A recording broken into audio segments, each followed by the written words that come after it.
What is up mga bay? Ubek Rida po from Cebu City. Welcome po sa vlog natin ngayon at maraming salamat sa inyong panonood. Na vlog natin ngayon mga bay, meron po tayong update sa NMAX natin. Kung ano yon, panoorin nyo ito.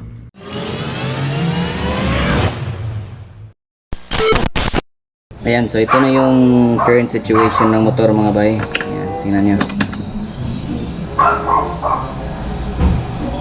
So ayan, unfortunately bumalik na naman yung check engine. Siguro napatakbo natin to mga 200 plus kilometers bago siya nag-check engine ulit. So yan yung current situation niya. After ma-stock map, bumalik na naman yung check engine.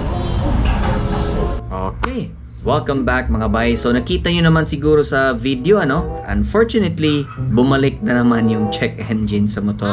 Sa mga hindi nakakaalam ito na siguro yung part 4 ng ating vlog tungkol sa check engine. Na-recap ko lang lalo na dun sa mga hindi pa nakapanood sa parts 1, 2, and 3. So unang-una mga bay, bakit nga ba tayo nagka-check engine? Kasi nagpa-ECU remap tayo. Siguro after a couple of days, bigla na lang siya nag-check engine. So next na ginawa natin, pumunta tayo dun kay Boss Chan, kay Jack Garage, para ipa-remove yung check engine. Na-erase siya, however, mabilis din siyang bumalik. At next na ginawa natin is, as per recommendation, is pina-check natin yung AdPro kung meron nga bang sunog, nabasa nga ba, o meron nga bang madumi nga ba sa loob ng AdPro. At pina-check natin yan kay Boss Blendel at fortunately, wala siyang problema. So okay yung AdPro, parang good as new pa lang siya. So next na ginawa, nagpalit din pala tayo ng CKP sensor.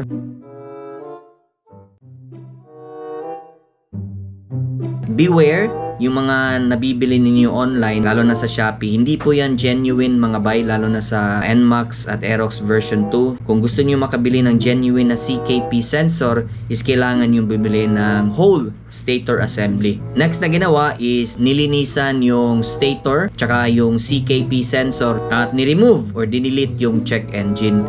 However, yung error or yung check engine, bubalik na naman kinabukasan. So last step na ginawa namin is binalik yung ECU sa stock map. After ma-stock map ni Boss Chan, so matagal-tagal rin na tumakbo siya. Siguro mga 200 plus kilometers na takbo, bigla na lang siyang nag-check engine ulit. At during that time na nagka-check engine, yung naka-remap stage pa yung ECU, wala talaga siyang problema, napakaganda ng takbo. Pagbalik naman sa stock mapping, wala rin siyang problema sa takbo, although hindi nga lang siya ganun kaliksi kapag pipihitin niyo yung silinyador compared doon sa naka-remap pa siya. Pero wala naman siyang problema kasi nakapanggilid tayo. At sa mga nagtatanong bakit nga ba tayo nagpa-remap, nakagamit kasi tayo ng aftermarket pipe, yung Asia pipe.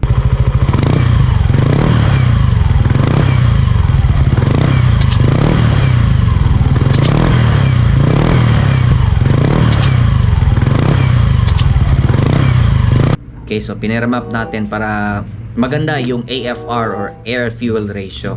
So ang resolution dito mga bay is magpapalit talaga ng stator.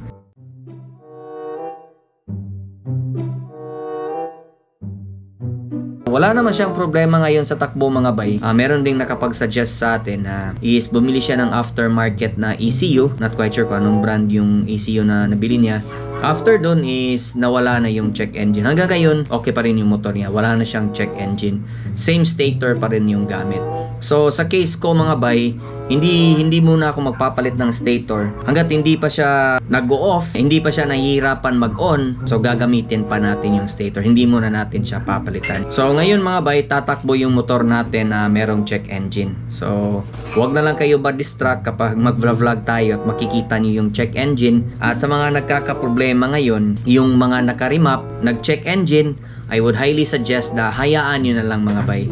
Hanggat sa hindi siya magpro-problema sa pag-on, lalo na sa starting, hayaan nyo na lang mga bay. Nagawa na natin lahat yung steps Ang problema dyan talaga is dun sa stator. Meron din palang nagsabi sa akin mga bay dito sa isang shop dito sa Cebu. Specialty nila na mag-repair ng ECU. So, nag-inquire lang ako sa kanila at para na rin ma-find out ko baka meron silang troubleshooting na gagawin sa ECU para mawala yung check engine. Ito yung EK Solutions. Shoutout sa inyo sir. Nagulat talaga ako, nag-message ako sa page nila. Bigla na lang akong hininga ng number ko at tinawagan talaga ako magabay. Imagine nag-inquire lang talaga ako tapos tinawagan ako, binigyan ako ng inputs at sabi niya is talagang Ito kasing mga Aerox version 2 tsaka NMAX version 2, yung mga Indonesia version ng mga pyesa nila, pangit yung pyesa. Yun ang sabi niya. Unlike daw sa version 1, is maganda yung pyesa. Shoutout again sa Geyser. So yun lang mga bay, gusto ko lang i-share sa inyo. Sana meron kayong natutunan. Maraming salamat sa panonood. Yubek Rada po from Cebu City. See you guys on next vlog. Peace!